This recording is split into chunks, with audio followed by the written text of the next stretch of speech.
everything has been good so far. Texas A&M is coming into the SEC. We've been very pleased with how our football team has been doing. We lost a tough one. Our volleyball and our soccer teams are both tied for the lead or leading in the west side, so it's been a good transition. Now, will it happen in basketball? I hope so. I think we're coming in with a little bit more firepower than the first time I came in at 93 when I took over Arkansas. I think we've got some pretty good players. I've got some very talented young players, and our crowd is really looking forward to the SEC. Coach, just to expand on that, I know we're sitting here in October, still in the middle of football season, but how do you view the league? I know you're very familiar with the league, but as we sit here today, team 1 through 14, your vantage point of the conference as a whole. It's stronger and stronger. When you lost all those coaches and about 2000, when the Sue Gunners, the Van Chancellors, the Jim Fosters, the Carol Rosses, Joe Champy, Rick Moody's, Susan Walfius, you go down the list, those are a lot of Hall of Famers. And it takes time for the program to come in, putting the right coach in. That's one thing you do not want to do, is replace a Hall of Fame coach. And it's hard, so sometimes you might have to go through 1 or 2 coaches till you get the right fit.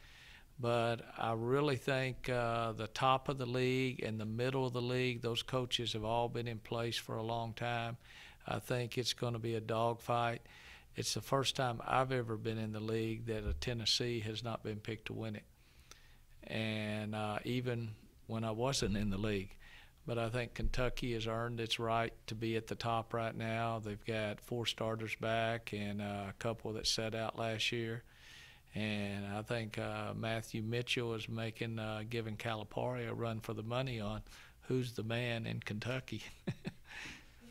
Sorta. Sorta. You're good? Can you step out? If you guys want to keep going, that's fine. I just Okay. I didn't know if you needed a break. I didn't know if you were recording the whole thing. Oh, you're fine. If you need a break. How's practice so far, Coach? I know we're really early, but we've heard all day long that the first 2 weeks, the first 3 weeks of practice are the most important each year to set the foundation of that year's team. Well, the one thing that's helped us, I have 7 freshmen, but we had a chance to go to Italy. And so freshmen can now go. So I had 10 practices in August. We took 3 in July during the week that we were off from recruiting, and then 7 to get ready. And so we played 14 kids over there every half.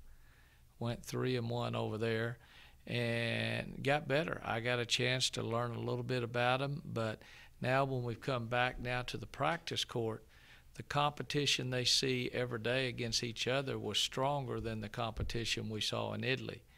And when we go against our men's practice team, which is very good, they make us better, they make us hungrier, they make us quicker, and they make us stronger. I'm pleased with it. Standish, we're a little bit worried about with her knee. She had a microfracture of her knee, so she didn't get to play. She's just been released the last couple of weeks, and now we're putting a brace on her today as we speak, and hopefully she's going to be all right.